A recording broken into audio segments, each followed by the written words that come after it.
Hello बच्चों, good morning. मैं हूं आपका अपना संतोष मिश्रा सर। बच्चों, एक बार फिर से आपका स्वागत है हमारे educational YouTube channel legendary Shiva coaching classes में। बच्चों, आज का जो टॉपिक है वो है हमारा ट्रिग्नोमेट्री पार्ट 3 से रिलेटेड। इस वीडियो में बच्चों हमें ट्रिग्नोमेट्री टेबल सीखना है और उससे रिलेटेड एक दो सम करके देखेंगे कि उसकी वैल्यू कैसे हम पुट आउट करते हैं। बच्चों, वीडियो स्टार्ट करने से पहले मैं आपसे सिर्फ इतना कहना चाहूँगा कि वीडियो यदि आप देखते हैं तो आपका कमेंट बॉक्स में ज़रूर दें। वीडियो को लाइक करें, सब्सक्राइब करें और शेयर करना बिल्कुल भी ना भूलें।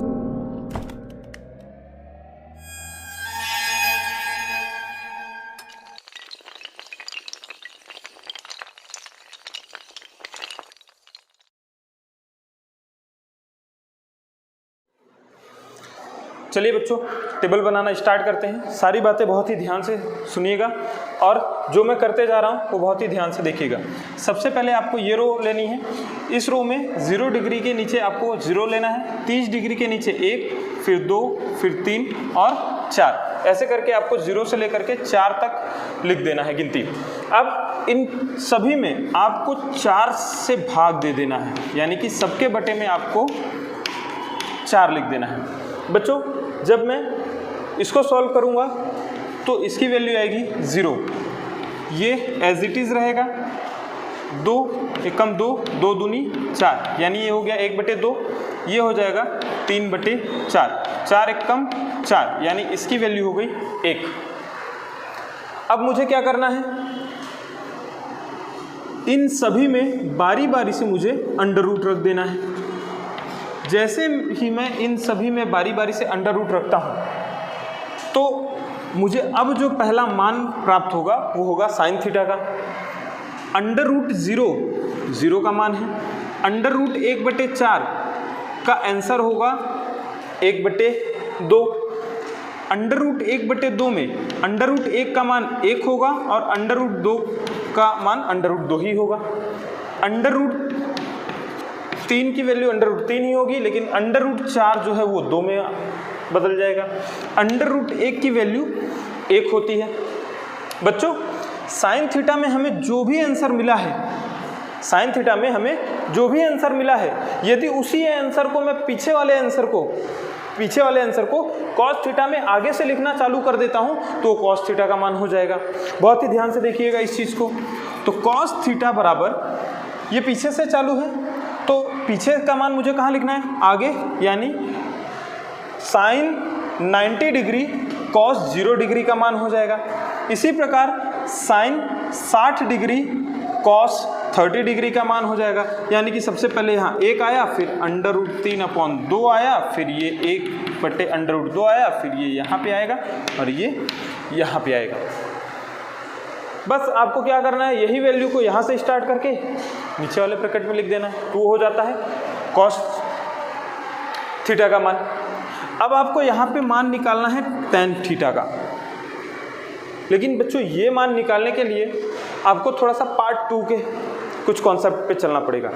मैंने वहाँ पे आपको एक फॉर्मूला बताया होगा, टेन थीटा बराबर हम साइन थीटा बटे कॉस थीटा भी लिखते हैं। साइन थीटा बटे कॉस थीटा भी लिखते हैं।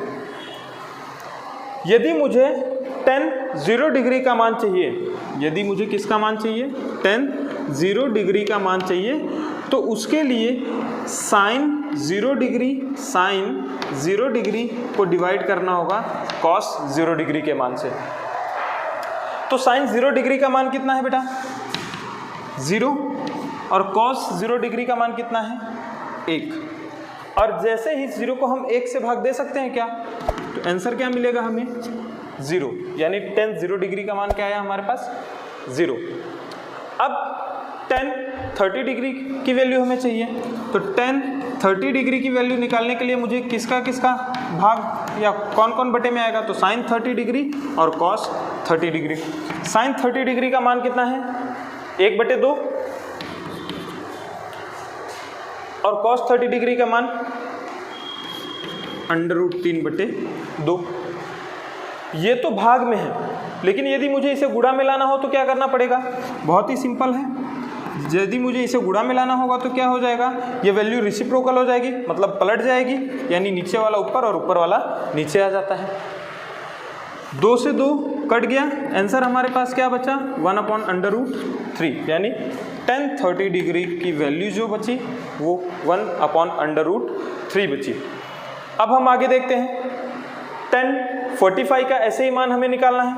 तो बच्चों tan 45 डिग्री बराबर क्या होगा, sin 45 degree divide by cos 45 degree. अब यहाँ पे sin 45 डिग्री का मान भी 1/√2 है और cos 45 का मान भी 1/√2 है। 1/√2 डिवाइड बाई 1/√2 सेम वैल्यू है, कट जाएगा, आंसर क्या आएगा 1, यानी tan 45 का मान आएगा 1। अब हमें tan 60 डिग्री का मान चाहिए, तो tan 60 डिग्री बराबर होगा sin 60 डिग्री और cos 60 डिग्री। sin 60 डिग्री कितना है हमारे पास, sin 60 डिग्री बराबर है √3/2 और cos 60 डिग्री का मान हमारे पास है 1/2। सेम ये वैल्यू रिसिप्रोकल होकर के ऊपर गुणे में आएगी, तो √3/2 गुणे क्या हो जाएगा 2/1, ये इससे कट गया, आंसर आया √3/1। बटे में 1 आया है, आप नहीं लिखोगे बटे का 1 तो भी चलता है। अब हमें किसका मान चाहिए, अब हमें मान चाहिए tan 90 डिग्री का, तो tan 90 डिग्री बराबर होगा sin 90 डिग्री और cos 90 डिग्री। बिल्कुल सही बच्चों। अब ध्यान से देखिएगा बच्चों, यहाँ पे sin 90 डिग्री का मान है 1, cos 90 डिग्री का मान है 0। कभी बच्चों 1 को 0 से भाग दे सकते हैं, नहीं दे सकते हैं, ये क्या हो जाएगा, ये अपरिभाषित हो जाएगा, विच इज नॉट डिफाइन, इसे हम नहीं ज्ञात कर सकते, यानी कि ये हम इन्फानाइट इसे हम कह सकते हैं, यानी कि इसकी वैल्यू क्या हो गई, इन्फानाइट हो गई। यहाँ तक हमने अपना मान निकाल लिया बच्चों, sine theta, cos theta, tan theta का। अब इसके आगे बच्चों हमें हमारे पार्ट 2 में चलना पड़ेगा। पार्ट 2 का कुछ टॉपिक्स आपको याद हो तो मैं आपको बताया था कि कॉसेक थीटा बराबर होता है 1/sin थीटा, और मैंने बताया था सेक थीटा बराबर होता है 1/cos थीटा, और मैंने आपको बताया था कि कॉट थीटा बराबर होता है 1/tan थीटा। तो बच्चों हमारा जो अगला टॉपिक है वो है कॉट थीटा। कॉट थीटा मतलब क्या, 1/tan थीटा, यानी कि tan थीटा का रेसिप्रोकल यानी कि इनवर्स यानी कि उल्टा। तो चलिए देखते हैं, tan थीटा से मुझे यहाँ पे निकालना है कॉट थीटा। यहाँ पे 0 है, 0 का जब हम इन्वर्स निकालेंगे तो 0 का इन्वर्स होता है इन्फानाइट, 0 का इन्वर्स होगा इन्फानाइट।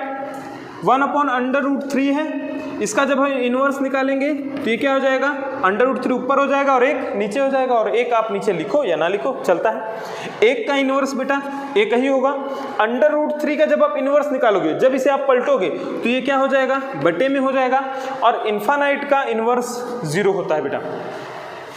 अब हम निकालेंगे सेक थीटा। सेक थीटा किसका उल्टा होता है, tan थीटा तो कॉट का हुआ, सेक थीटा किसका उल्टा होगा, कोसेक थीटा का। तो 1 का उल्टा, 1 को जब आप पलटोगे तो भी 1 ही मिलेगा। √3/2 को जब आप पलटोगे तो हो जाएगा 2/√3। √2/1 को 1/√2 को जब आप पलटोगे तो क्या हो जाएगा, √2/1। 1/2 को जब आप पलटोगे तो आंसर क्या मिलेगा, 2/1। लेकिन जब आप 0 को पलटते हो, यानी कि 0 का जब आप इन्वर्स निकालते हैं, तब ये फिर से क्या हो जाएगा, इन्फानाइट हो जाएगा। अब हमें क्या निकालना है, हमें